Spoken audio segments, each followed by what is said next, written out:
Today on Lucky Trader Lounge, we are going to go over this week in NFTs. We're going to be talking about Moonbirds, the Oddities. They have a pretty big spaces tomorrow. We'll talk about that. We'll touch on some of this BendDAO stuff going on with the Bored Apes right now. More of that today.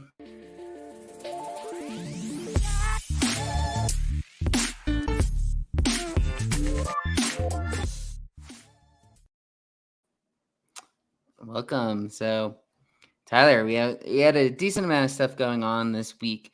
There's been some big news points over the last couple days. Last we spoke was on Monday. There's been a few different developments going on in crypto and NFTs since then. So, how's your week been going so far? It's turning around. I mean, the week started with total doom and gloom about the lowest sentiment that I can remember in the NFT space. It was just red all across the board. Volume was at the lowest levels of the year. We saw a slight uptick yesterday, both in news and in volume. Volume was up 30%, and there's some green back on the board. So it looks like we might have some momentum head into the weekend here. So feeling good. Yeah, so let's pull up this project rankings page over at Lucky Trader. There's plenty of red out there in general, as we've sort of seen the last few weeks. Obviously, with Bored Apes now in that low 70 ETH range, one of these sort of leading indicators of the market over time has been Bored Ape movement. It's just sort of how things go when you're the biggest project out there. If your floor starts dropping, other projects and just investors in general start to somewhat panic. These used to be 100 ETH, now they're 70 ETH. So I think that has some to do with it. There's obviously been some other factors that we'll talk about here in a little bit. But what are you seeing on this board that might jump out to you? Yeah, I think BAYC up top with their floor down 14% on the week. That's definitely one of the major headlines right now. The 8 lands at 0.08 and the rare 8 Pepes back at 0.38. I think that's, I don't know, it's kind of signaling to me that maybe this last, low cap sector run, free mint meta run, maybe that's kind of coming to a close again. Mm-hmm. Certainly in times of lower liquidity, when the market's looking more bearish, I think that sector is likely the most impacted, and we're seeing that here. The 8 Pepes were at 1 at peak last week. Now they're down 6%. The 8 lands reached 0.8 pre-reveal at peak. Of course, that was kind of crazy. That was a little bit too high. But they were in that 0.4 to 0.6 range. But, man, they're down 80% from that, like 0.4. Yeah. So that one's been tough to sit through. Moonbirds finally not in red, and I know we'll talk about the future-proof preview that drove that, but that's a nice bright spot to see. And then ENS, it may not kind of show because their floor price can't populate, but big week for them. So they minted their 2 millionth. 2 million, yeah. Name, and they're being fractionalized over on KU Coin. KU Coin is fractionalizing the 4-digit ENS, and they're having some success over there. So they're kind of back in the headlines. Yeah, and you said that it's around like 125 or so in that fractional vault, right? So not a huge percentage of the overall. There's 10,000 in that collection, but they have a decent chunk, and I believe what you had sent me before is around 2.7 ETH was the average value of those. So that's something good if you're one of these sort of ENS maxis, which in the past we've talked about ENS as being somewhat of a hedge against NFTs, but you want to still be betting on Ethereum long term because people will still be using ENSs as far as that goes, whether or not their NFTs are going down in value. The idea and utility behind ENS will still sort of hold that value to it. So it's cool to see that they hit that 2 million mark. It was only a few months ago when they hit 1 million. So a lot of people are still creating ENS. They still find it important to buy, and that long term there will be need and want for some of these ENS domains that are out there. Yeah, I think it was 3.5 months to get from 1 million to 2 million. I didn't capture the from 0 to 1. I mean, of course, it's going to be a much longer time. Years, yeah. So it'll be curious to see, how quickly they can get to 3 million. And if it's less than 3 months, then clearly they're really accelerating. Yeah. Right now. Cool. And then is there anything else on here? Like I know Potatoz we'll talk a little about as well with what's going on over in their ecosystem. This Genuine Undead seems to be the one positive this week of the newer mints. Which day did it mint? Monday, maybe? I forget which day it actually minted, but it's gone up, it's gone down. It's similar to like those base schools kind of look to them with this skull up to 0.2 ETH on the floor. It was, I don't know, 0.05 probably 24 hours ago. Within the last couple days, it ran from this 0.05 up to 0.2. So if you did mint these or you got in on them, then it's been a success. But besides that, nothing else really of the new stuff has done much. We had that art blocks earlier in the week, which is around where it minted. It's I think slightly above though the 80s pop one. But are there anything else on these newer projects that stuck out to you this week? I mean, I still don't understand Genuine Undead, how it got to 0.2 in this market. One of the worst weeks that we've had of the year.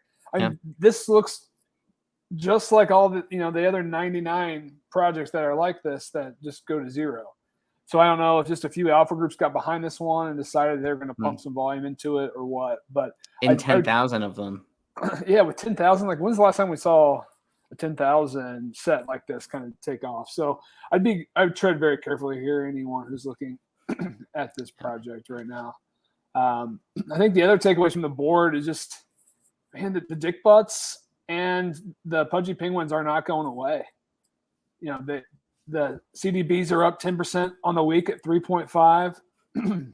The pudgies went past 3 last week. They fell back to 2.2 this week. It looked like maybe they had lost all that momentum, and now they're back to 2.77 today on some of the news that came out. So they're clearly becoming relevant projects. And as that mid-tier PFP group keeps dipping, Azuki at 6.8, CloneX 6.7, that gap is starting to narrow. Yeah, and this is something that in the past we had talked about where there was a relatively significant gap where it was under 5 and then like over 12.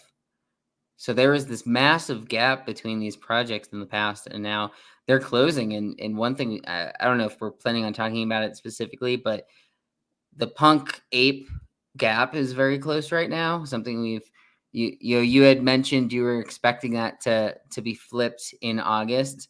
It's only within a couple Ethereum right now, but what do you think about the flipping between, say, like a Doodles and a Pudgy Penguin? Because Pudgy Penguins have a lot more positive momentum right now and talk around it. And we know that when prices are going up, it's more likely people will hop in for that train upwards versus the people that have been holding their CloneX for so long.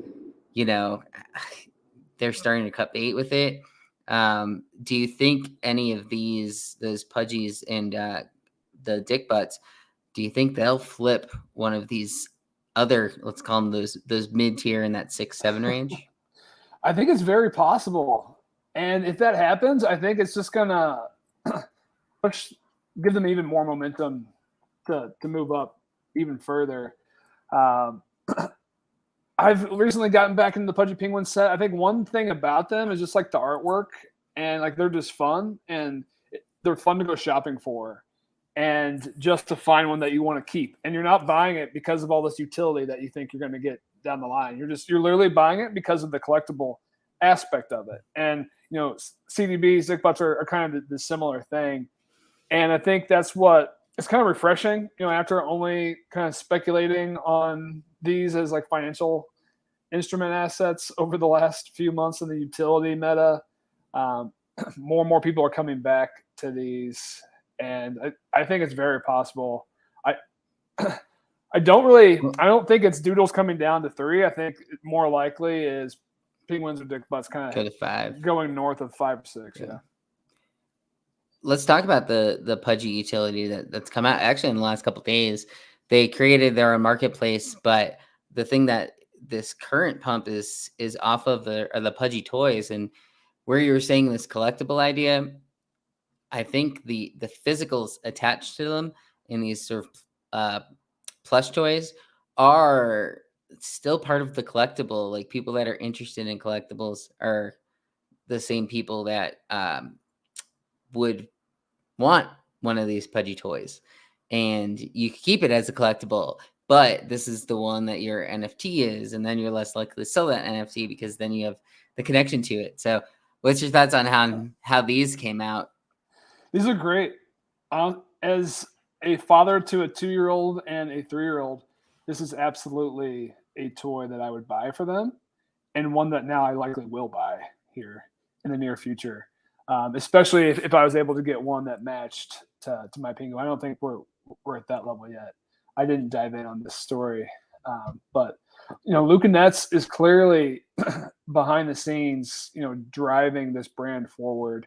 The toys is a great play. Like this just makes so much sense. I think this definitely has a shot to have some mainstream appeal. They've got the marketplace. I'm a little bit more indifferent on the marketplace. What gap that's filling. Fees, if you go to sell them, and it's in a sense giving the project the fees more so than like an OpenSea. And I mean, just look at some of the momentum right now. So Vincent Van Gogh, one of the most infamous art collectors, had ties to 3AC, starting at Capital.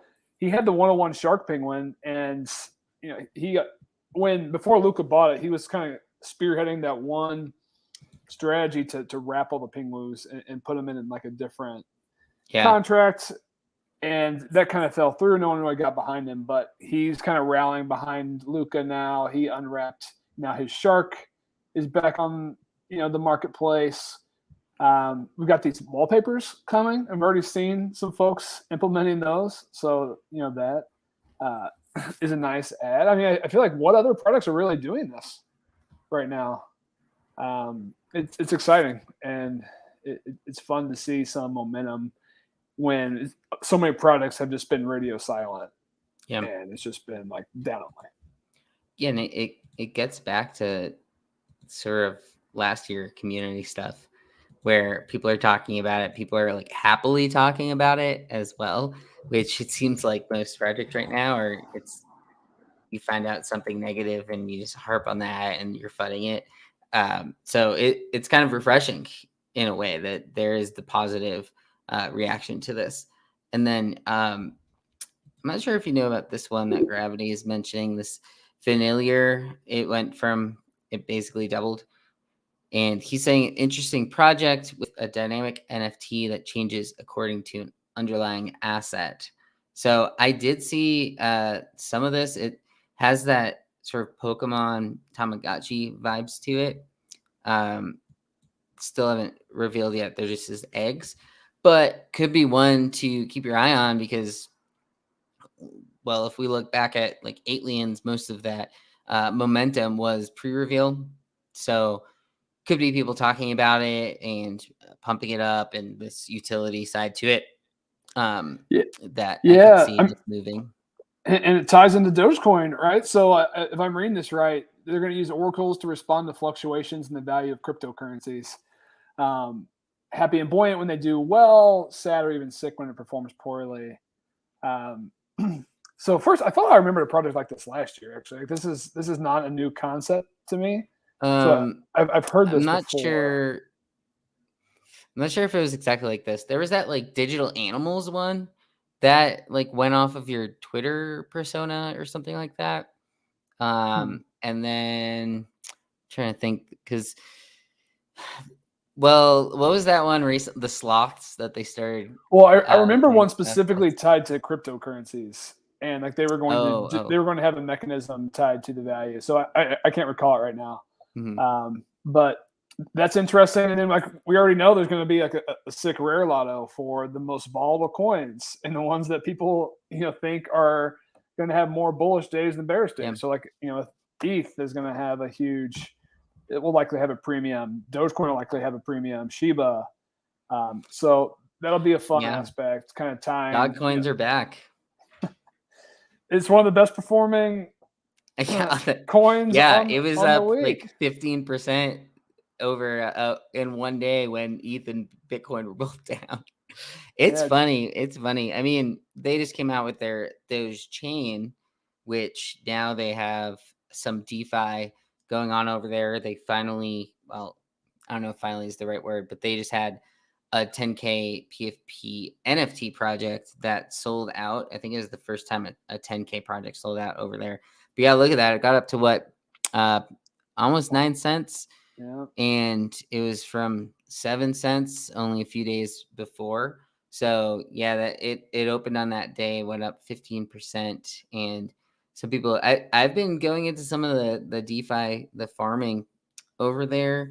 Trying not to buy a lot of the tokens. I'll just fair warning, like there's tokens that pop up like every, I don't know, 20 minutes, and people hop in and try to buy it. And then there's been a lot of rugs on that side of it. But the farming stuff, like if you're into DeFi, you could just farm Doge with Ethereum or USDC with Ethereum. Some people have been looking for more DeFi farming options since things like Avalanche have kind of taken a dip down over time, and even like Solana, like it's new, and people are going over there. It seems like there's a decent amount going. So that's something that I've been kind of dipping into a little bit this week. Didn't I hear, there are at least rumors going around Twitter that to use the Doge NFT marketplace, or maybe even DeFi, there was like a 7-day withdrawal lag. So like if you sent money over there, it was going to take 7 days to get it back. I don't know if you experienced any of that, but I definitely saw those. I mean, imagine bridging back over, but well, that's what people thought. So it was so bullish for the coin. It's like similar to, like that Top Shot. Yeah, like the Top Shot boom was because no one could sell, or no one could withdraw on the platform, right? So everyone just kept reinvesting. So I mean, now the markets are a little bit wiser to that, but certainly something that when you have reduced sell pressure, it always helps. Right. I'm not saying to like put your whole roll over there or anything, because there are stuff like that, and I mean it's a whole new chain, and there's all different ways that people can still scam you on all these chains. So I'm not sure on that. I guess I'd have to look into it specifically. I do know like the marketplace, there's no NFT marketplace yet. So the people that minted those NFTs in the 10K set, you can't sell them. You can like transfer them to people, but there's not an open market for it yet. They're building that out. That was something that I heard was 7 days out. I mean, I wasn't able to mint any, but it was like, because Doge is what, it's like 8 cents. It was like $2 each when they minted those. So it's a lot cheaper. But yeah, I mean, this is for people that are into DJ and DeFi stuff. People that maybe got into Harmony for a little bit when DeFi Kingdoms was big. It's more so for people that are a little more into that versus, just sending money over there to send it. So this is something that's been happening this week. You might have seen it on your timeline here and there. It's still very new. So there's a lot of question marks. Like you said, like maybe you can't bridge it off yet, or it takes a while to bridge it off. But like anything else, just do your research before you send stuff over. Don't send too much over there as well. Like I didn't send that much over there. I'm just like testing it out, trying stuff. Always send that test transaction first. Send like $100 or 100 Doge over there first. Make sure it gets there before you were to send more. So just whatever you're comfortable with, but definitely research a little before you commit. Be careful out there. Yeah. Cool. So let's get back into this Moonbirds talk, because there was a little bit of action yesterday, more so on the oddities, but then it kind of shifted to Moonbirds as well. There have been more people nesting. Not that it's any surprise, but Kevin has made it pretty clear that you'll want to be nested at the end of the month when this proof of conference happens. Whether they're doing an airdrop of sorts, they're probably going to reward nesters in some way. As you can see on this chart, the nesting since that last announcement, with July 18th, that was around where the silver nest ended. So you see that drop off on the 18th there, and it's basically been going down since then. Not overly significant, like it's still under 10% that aren't nested, but you can see at the end, the tail of this chart, it is coming back up. So there are people that had maybe been on the fence or were trying to play the market or recently just purchased a Moonbird that are now nesting again. There have been on this list, there's been 9,800 who are past the bronze nesting. So that's 30 days of nesting. And then just under 9,000 have passed the silver nesting. So very bullish in that sense. There's still less than 5% people that are holding a Moonbird not to nest it. So that's allowed the floor to go up with only 40 sales or so over the past 24 hours. It's gone up 2.5 ETH floor. So what was your take on what Kevin had to say yesterday? Yeah, I attended the future proof preview in the Moonbirds and Proof Discord, and I think it was a slam dunk, home run, to use the sports analogies. I think a lot of maybe some concern or risk going into this pretty important meeting was that it was just going to be high level, and it would just be a preview of the preview that's coming August 30th with the big proof event. And it wasn't that.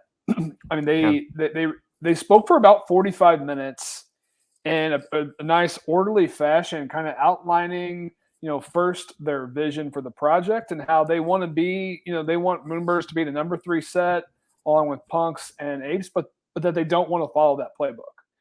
And they talk about that and its impacts on their expansion plans. Like they don't want to just drop, Moonbirds 2 as the MAYC version just to do it. They said they do have plans to expand, but they want to do it thoughtfully.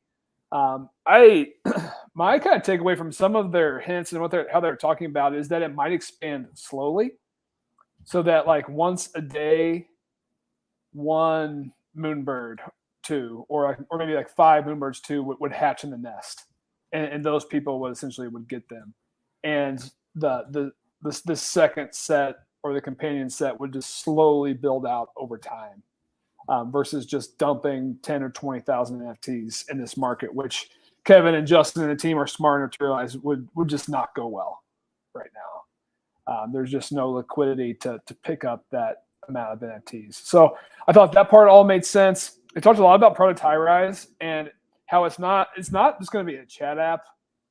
The analytics piece is really a huge focus of it, both on art pieces, the background of art, what other aspects those artists have, how they've traded in the marketplaces, as well as the community members. So, you can see what other Moonbirds holders, how they're transacting, what sets they're in, are they net buying, are they net selling? And I think that was received pretty well. And of course, they just recently brought in Punk, was it 9059 NFT statistics. He's on the team now, so a lot of people kind of connected the dots there. And I'm kind of burying the lead here, but the biggest news for Oddities was that they are going to have a burn mechanism, and it's going to be somehow tied to Moonbirds 2. We don't really know if it's like a 1-to-1. I think some people, of course, are hoping that. I don't know that I quite buy into that. I think, especially at the current price levels, right, and just the way that the set is set up right now, I think that would be rewarding Oddities. I don't know if maybe a little bit too much, but it kind of addresses. They also address some of the FUD that. They admitted like one of their biggest mistakes was kind of letting the Oddities speculation run wild as to what it could be their initial vision was a fun art project drop from Grimplin. Like, who wouldn't want the Oddities in their wallet? But of course, the community ran a little too far with that, basically saying they never thought it never should have gotten to 4 ETH, which is what caused all the disappointment when the art revealed, and it didn't live up to the hype. And now Grimp's on board with burning it, so that set started to revive during the spaces and went from like 0.6 to 1.5 at peak. Was it that low? It was 0.6. Wow, It was it's around low. 1.2, I believe, right now. And I thought it was like 0.8, 0.9. It might have been in the 0.8, 0.9 range. I apologize for background noise. They're doing the air and water show. Yeah. Practice runs out in Chicago right now. So the Oddities have really took off since then. I'm trying to see the average price here. Yeah, you're right. They're around like 0.8 or so. Which 0.75. still, that's 40% increase plus, even right now, if you had bought in a couple days ago. And just in general, I think this chart of the nesting is just like a really nice visual of kind of also the sentiment in this community. Like, it was basically a month of down only, where everyone, like, we had the whole CCO debate. It started with Silver Nest. Silver Nest was disappointing. We had the fanny pack narrative and how this is the most expensive fanny pack I've ever had. Love my fanny pack. We fell off to here, and then here's like the CCO, and we dropped, another. This could also be a price chart. we basically dropped like 20% here, and then we dropped another 20% there. But now a slight uptick, and of course we're only a day and a half out since the meeting. We'll see if the uptick holds. But I've been watching the listings. Listings aren't really coming in. The buy pressure has never been crazy in this set, really, since nesting began. So 30 sales a day, like, that's not going to just rocket this project back to 40 ETH anytime soon. But it's enough to move from 12.2 to 14.2. And then I think it's got a good shot to move up a little bit more here ahead of Future Proof at the end of this month. I think that is still a very important event. Mm-hmm. And new details will be expected. In the Discord, they released the image of like the spinning token.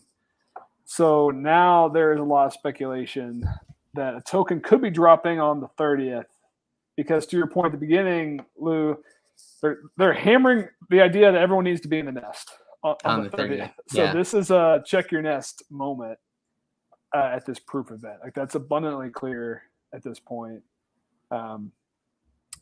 Is it going to be a token? This feels like a terrible time to launch a token, but maybe they'll announce it. I mean, there has to be something. Maybe you'll start accumulating tokens. I don't know how they're going to do it, but something's going to happen. We can expect something to pop up in the nest. And I think people are finally excited again.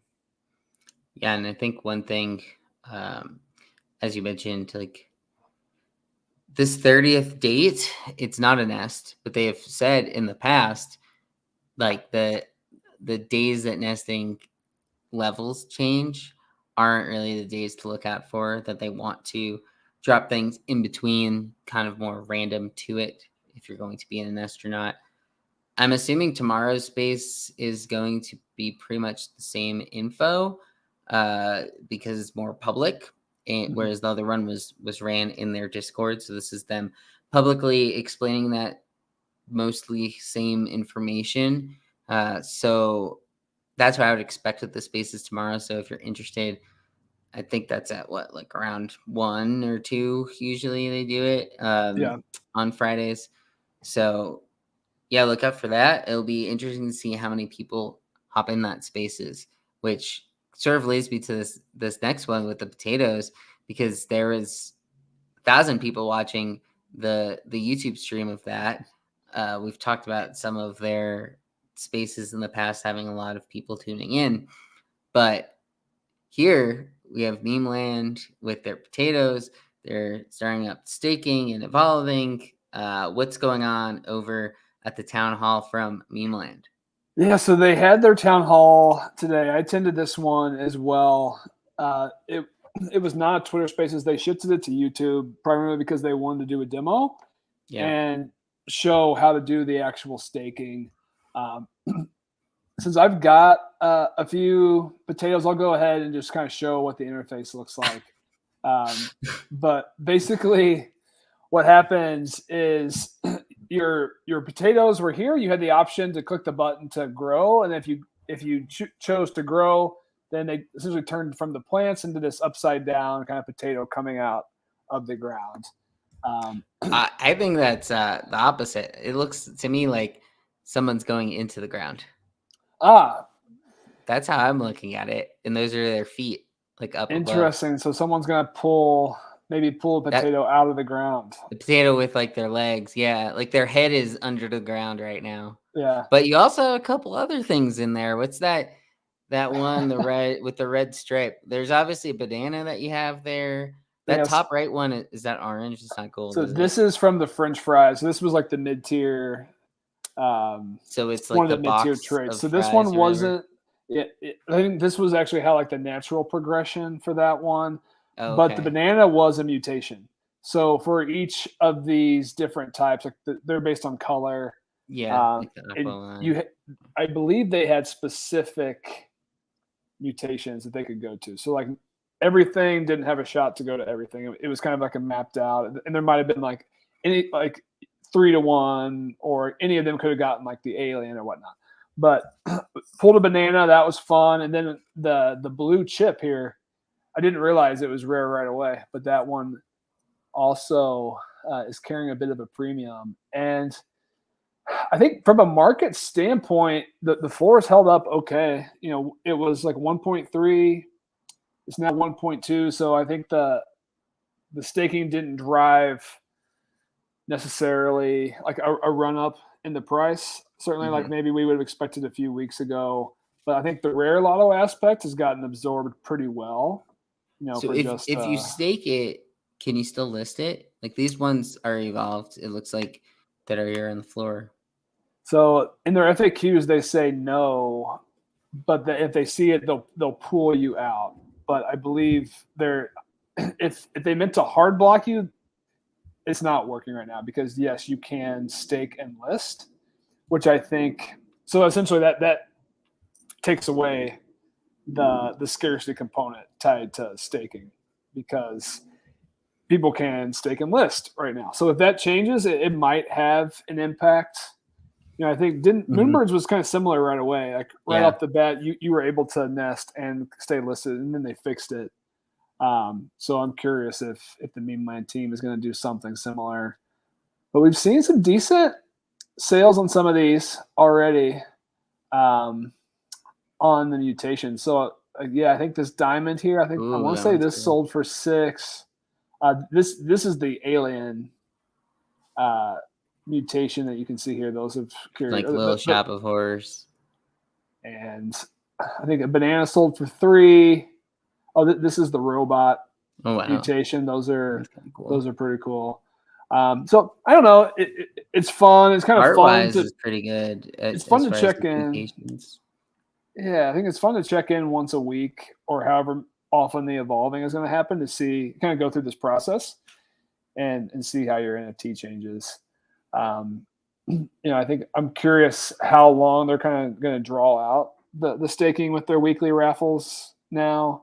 If they're going to try to extend it essentially into when the market looks better, because you see when you stake, like the first prizes, they're coming in 10 days, almost 11 days.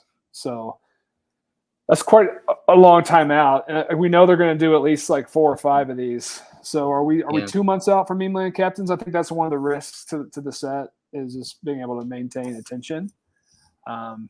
But overall, you know, I think the growing experience has been fun, and I think the community likes it so far. Yeah, art-wise, like there's a lot. One of the issues early on was, okay, they all look exactly the same. Now there's a little more like flair and different artwork that's out there, like all different sorts of artwork. And I mean, even in your set, like you see a lot, you have those red ones, but outside of that, like they're mostly somewhat different. They have different stuff going on, especially the ones that you're just showing us in like the top end version. There's a lot of different combos now, which I think that's a positive to see. So yeah, I think this is obviously one, as you mentioned, will be good to serve to watch how it plays out over the next weeks, months, and so on. What was that one in like a little, I don't know, dog or something? Yeah, that one, like an alien dog or something. So this is how they're doing the robots, and essentially each piece of the robot is coming out. Oh, so that's like the leg or something. So these are And this other one's hands. your I think this hand. is like the head. That's a foot. Oh, That's interesting. a hand. That is kind of neat. And so what they did in the town hall is they showed previews of all these, Of the final look to them. of what this growth round would do. So like they showed like what the different robot outputs were going to look like. They showed each of the mutations. So it was kind of a preview for everyone. So that was a fun activity to go through. I was kind of in and out. I didn't listen to the entire thing. I don't think they really talked much about like the overall projects or the future plans. This was much more focused on just that growing experience and the site and kind of showing off the new art. But yeah, I mean, it had 1,000 viewers live, down from 8,000 in their spaces, certainly. Yeah. But 1,000 in this market is pretty significant. So it's somewhat easier to join a space because like you hop on the app for Twitter and it pops up right in your face to click it, versus YouTube. You have to do a little more effort to find it or to hear that it's happening. Sure. And like random people will join spaces, right? Just for a product that they might be interested in or just are curious about the market. Yeah. You're probably not going to go watch a YouTube video of how to stake on it for a product that you don't have. So people love their spaces and NFTs in Web3. That is a fact. But good stuff from the Meme Mind team here. Yeah. Then I wanted to talk a little about this Bored Ape and BendDAO sort of stuff. We had mentioned earlier that CryptoPunks are 3 ETH difference from Bored Apes right now. But as far as this BendDAO stuff, how much of it is connected to it? But basically, BendDAO, if you don't know what it is, it's a way to take loans out. And when the Bored Ape floor starts dropping and you got to pay back your loans and now you have less money to do so, we're seeing some, as they mentioned here, for the first time ever, there's a significant amount of pressure towards liquidation. So talk to us a little about what you've been seeing over with this BendDAO stuff and how you think that's going to be impacting the market. Yeah, so for those who may not be familiar, BendDAO is an NFT lending protocol. I actually haven't personally used it. I've used a different one called NFTFi. I think BendDAO may have caught a little bit more traction, especially in the Yuga ecosystem and their collectors. I want to say it's very easy to get like 30 to 40% loan to value. And I think they're essentially ongoing loans that you're able to keep as long as your assets stay above the liquidation price. That's versus, so like sites like NFTFi, they're all term loans. So let's say I use my ape, I got 30 ETH loan. It's for 1 month or it's for 3 months, and then you have to pay it back at the end of that time. These are a little bit different, and it has that liquidation point. That's relevant because a lot of these BendDAO loans were taken out when the BAYC floor was closer to like 125. Yeah. And NFT Statistics did a nice job kind of breaking out the most at-risk loans. So there's 16 apes who owe 60 plus ETH against them right now, and another 24 that owe 58 plus. That's relevant because that liquidation is 11% below floor price, is what I read here right before the show. So if the floor gets to like 68, 67, all 16 of these are liquidated. And then if it gets to 65, then these 24 are liquidated. And the reason people are kind of calling this maybe a cascading event is because if a few of these up top get liquidated and the market doesn't absorb them, then anyone who is trying to sell, the owners of these might continue to drop the floor, which then, kind of kicks off this next round of liquidations if they don't get bought kind of in time. And we are already underway in one of our first auctions here, according to Cirrus, that with the floor dropping to 72, this first auction went for this ape at 68.4. Their debt was 66.95, was not able to be paid off. So this is a big event, and it's absolutely going to have big impacts in the BAYC. MAYC is at risk for this too. And we've already seen their floor go down, and kind of how the NFT market has been, especially in the PFP space, is kind of how the top end and Yuga assets go kind of impacts the rest of the market. So I think everyone has to take notice. There's a lot of game theory going on. And Franklin has been tied into this. There's been screenshots going around. He changed his name. Franklin has 59 apes, so he sold one off. Since we started, one of them must have sold. He's apparently borrowed 10,000 ETH from Bindao.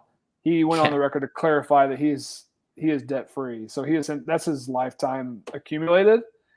So he borrows and pays it back frequently. So his apes aren't specifically at risk, but others are, and he's a big owner. And I would be really curious for his opinion on, is he going to try to kind of buy the first wave of these apes that come up on auction?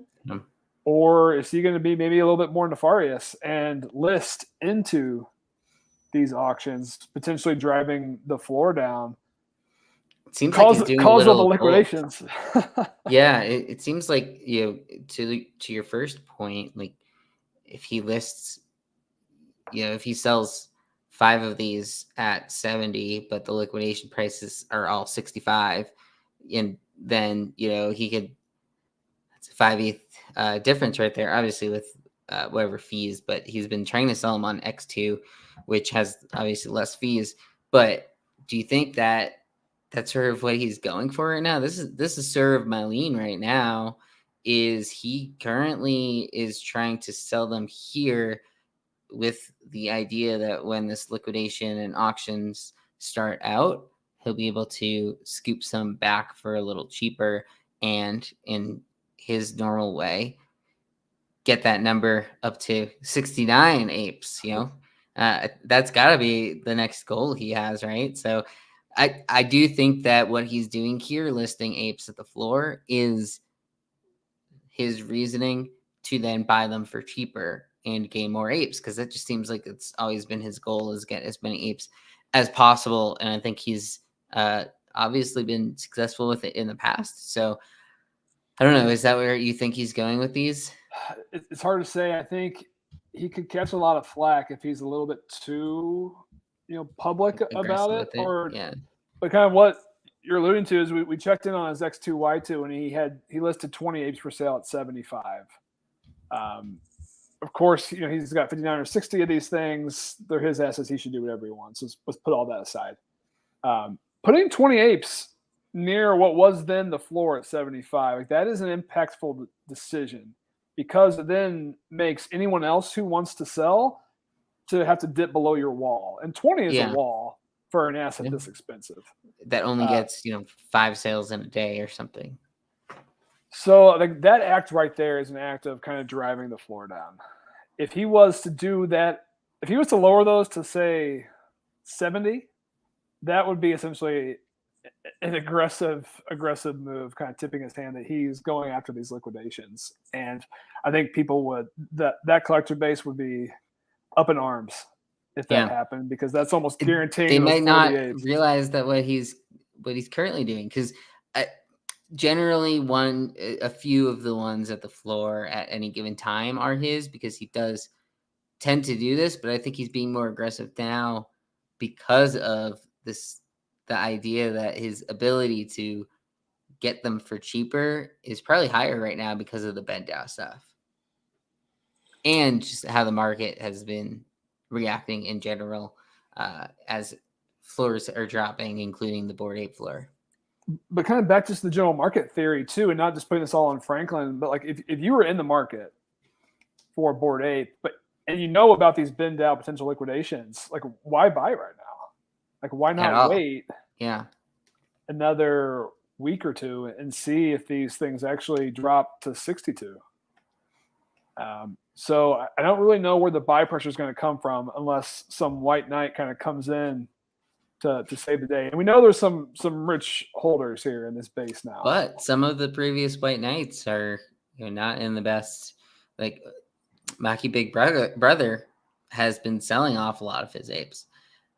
I'm not sure what his number is now, but I wouldn't be surprised if he has less than Franklin does at this point. He used to have more. I know Journey has more. Dingling, I think, has more. But would Dingling go in and buy 20 apes right now? Probably not. So it will be interesting to see. Like, and some of these whales, we saw it recently with Viz.eth, bought a gold ape for 777. Like, you could have instead bought 10 floor apes. Right. So it does seem like whales are more interested in going to the high end, like one of one stuff, versus sweeping the floor. Yeah, and buying things they want. That's certainly his right. And that was a great ape that he scooped for 777. I am curious, like, is this actually going to impact the rest of the market or not? And maybe it will have, who knows, maybe it will have an opposite effect. Maybe it will help Boone give some of that market share, market dominance from Yuga back to some of the other sets. I mean, Moonbirds have reflipped the mutants here. Mutants are down to 13.8. The Moonbirds are up to 14.1. As kind of they're catching some good traction. The mutants are kind of caught up in this liquidation cycle right now, and just kind of a general lack of news for that particular set. Like, what do we have on the radar, on the roadmap right now for Yuga ahead of us? We've got Mecha Dogs, maybe Mecha Apes, and then another 100K other deeds. So the mutants are likely of those three sets, maybe the least likely to have the major reward this go around. So maybe they're becoming less attractive. Yeah, I think that's a good point. And I mean, we were talking on Monday that it seems like Yuga is still the place that you want to be with all of these things. Mm-hmm. So if you've been watching, like, to me, and I might have some biases because of what my mutant looked like, but I really like that floor mutant. The very floor one, the black, like, lava looking like skin has always appealed to me with the mutants. And the simple ones, a lot of them have, like, the second one has so much more going on in it, but I do like that first one. Is that 13.8? Which, as you mentioned earlier, like, Moonbirds are now above them. But yeah, I think that they're starting to get to an interesting point. The thing that's always been weird to me is I would rather have a mutant than a kennel dog. I almost always have, and obviously the market agrees with that statement as well, with there being twice as many of the mutants too. But yeah, I don't know. It's starting to get to a point where they're coming a little more so than what Moonbirds were, because Moonbirds are like the OG of their own project. But should mutants right now be twice what a Doodle is, what a Clonex is? I don't know. I have some hard time thinking that should be true. I feel like maybe the mutants should be even lower because of that. A lot of the value to mutants that you were getting on that initial run up is in the past, but we do know that, like, mutants are the ones that get the secondary royalties, if you want to call it that, to the apes. And if there's going to be something in the future that is airdropped, you're more likely to get it if you're a mutant versus a kennel dog. So not sure. Do you think that these are still somewhat overpriced potentially? Should they be more in line with, like, the Doodles, Clonex, versus right now they're in line with Moonbirds? I think they've got that risk. I mean, definitely, Yuga is leading the way right now. in the NFT space, right? It's Yuga, then Huge Gap, then the next team.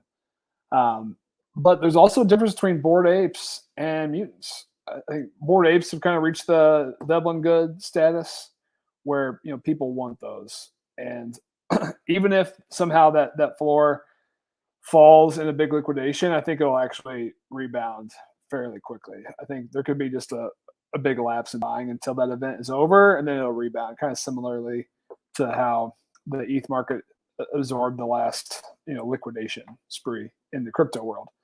I don't know if the Mutants are as safe as that. Like they've been holding this 5-to-1 peg to BAYC. Why does it need to maintain that ratio? Right, like that's how the initial token allotment was given. I'm not in the weeds on their current ApeCoin staking, so I guess if the staking mechanism includes the 5-to-1, maybe that would hold that peg. But other than that, I don't really know why the 5-to-1 peg will necessarily hold. And certainly, it's always going to be the question: like, do you want to have the OG Genesis NFT from a major set, or do you want to have the companion? And right, it's been the companion with the Mutants has been the play. I don't think it's going to be like that forever. You might be on mute still. I must have been on mute. They basically aren't really a companion. They kind of have separated out. Like the companion is the kennel dogs. Mutants have kind of been like just a secondary, just a cheaper version of getting a Bored Ape. Is how I've considered it. Most companions don't really hold up. This is the only one that is really has. But yeah, I don't really think of it as much as a companion because the way that I look at it is there are a lot of people who only have a mutant. They couldn't afford 60 ETH for an ape. Sure. They got a mutant at 10 ETH. And that's the difference here versus some of these other companions. Like if you bought an Oddity, it's only 1 ETH versus buying a Moonbird at 20. So it's really the only set that is kind of like that though. But I do think a lot of people attached on and were like, I have an ape, and tell people I have an ape and it's a mutant. So it has always felt a little less like a companion to me than some of these other sets. So cool. Makes sense. Is there anything else from this week that you noticed that you wanted to touch on? Maybe we want to do kind of rapid fire on some of the headlines. Yeah. There were some big headlines the last few days. So starting with Zed Run, just got restricted in 12 states here. Yeah. Yeah. So they, it's funny because I've talked to some people that are calling it bullish because they think they're looking into getting some sort of gambling license where people can bet on your races and things like that. And so because they cited these states, it's like Arizona, Arkansas, a lot of the states that have stricter gambling laws currently.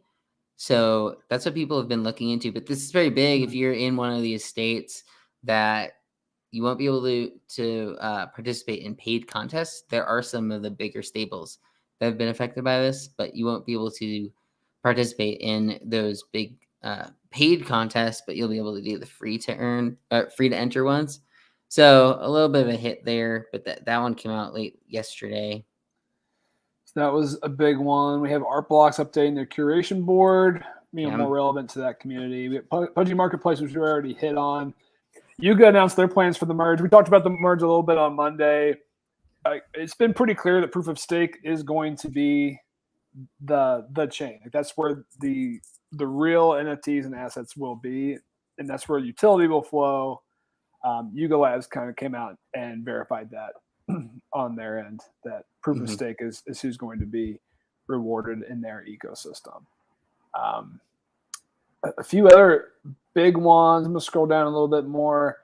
So Fractional, two big moves for them, changing their name on the back of a recent fundraise. They just raised $20 million, led by Paradigm, to do a bit of a pivot here. And maybe you know more than me. I don't know that I have a full handle on what it is they're pivoting to. But certainly some heavy hitters on this team with, Andy 8052, DZ kind of running the socials, some big investors behind Paradigm, also DC Investor, Keyboard Monkey, Uniswap. So pretty big story. And Yeah. I was definitely caught by surprise, but happy for these guys. Yeah, and one of the big things that Andy had tweeted out that they're going to be testing out is somewhat of a not replacement for, but like the Web3 version of a Patreon. So they're talking about doing like a podcast, but instead of paying, and this is maybe similar to what Rug Radio is, honestly, but basically to do a podcast, but it's like a token gated podcast. So that's one thing they're planning on doing with these long form interviews, and they're going to be starting that up next week. So keep your eye out for it. I think it's going to be just Andy and Dee's, at least for now, who are going to be running it. But yeah, they're also going to be doing like a formal Twitter space, like regular, as well on top of that. So yeah, it's a little change for them. And I mean, we've seen it in the past. We've seen tweets out there like fractional, just the fractionalization of items has been slowing in general. And obviously as prices have gone down on a lot of projects, like there's less of a reason to need to fractionalize some of the bigger stuff. So yeah, it's kind of cool. They're switching their name. They're pivoting a little of what they do. So it'll be interesting to watch. We'll obviously continue to follow along with that story. And then yeah, this other one, which we kind of mentioned earlier, the 2 millionth ENS also happened yesterday. So a lot. And I think the last one I wanted to cover was Puma. So Puma is coming out with another NFT drop, but it kind of, I wouldn't call it their first, but it feels like they're really coming in to the NFT space seriously with this one. So they opened a Discord. They've got a pre-mint up for this Nitro token, which is your entry into the future of Puma, the evolution of Puma experiences. I want to say, yeah, so the Nitro token, free to claim, will give the holder the opportunity to mint the Puma Nitro Pass. So this is the token. To get the pass, there's going to be 4,000 of these available. They're doing some allow listing with it. So the Goblins got a good amount of spots. The Cap Locks, I want to say anyone who had the Cap Locks time X Puma NFT, yeah, so they're all getting access to it. That market shot up to 0.33 ETH, which kind of out of the gate gives you some insight into where this NFT could debut. Yeah. But another big brand, really going head first into NFTs. I love it. Yeah, and somewhat going off that point, I just posted yesterday an interview I did with Alex Taub, who is known as for Goblin Town. He's one of the founders that got doxxed, and we had a fun little discussion that I posted here on Lucky Trader yesterday.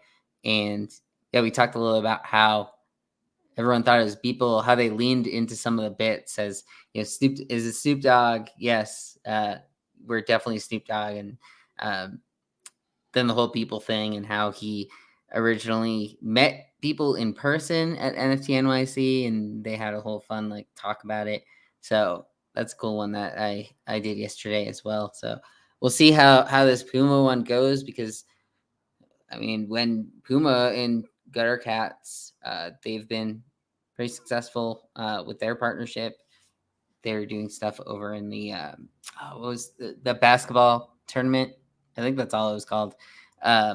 Recently, Gutter Cats made a decent run there. So Puma's doing a lot of cool stuff in Web3. So I'm glad to see that they're connecting with someone like Goblin Town, where it's a little more random, but trying to get into the community side of things. So gonna watch that. Hopefully we'll have some more information moving forward on how that pre-mint goes. But yeah, is there anything that's exciting you going into the weekend? I know, obviously the Moonbirds thing tomorrow could have some information that pops out, but was there anything that you're watching? Yeah, not much on my radar here this weekend. This seems to be one of the more quiet ones that we've had in a while. In the past, I've said maybe that'll mean any set that gets hot will have some runway to move. That's possible. I feel like probably the more likely scenario is that volume is just lower this weekend. It's still summertime. One of the last weekends of summer here. People are going to be outside, probably not in front of their computers trading NFTs. There's not that much new stuff to trade. So I think it'll be quiet, but certainly if anything pops up, they will have their fair shot to command attention. So it's a good time to make a big announcement if you're one of these teams. Cool. Yeah, so we'll be back here on Monday afternoon once again to basically cover what, if anything happens over the weekend that's big, we'll let you know, but also talk forward about what happens next week. So for Tyler, I'm Lou, and we'll see you guys next time.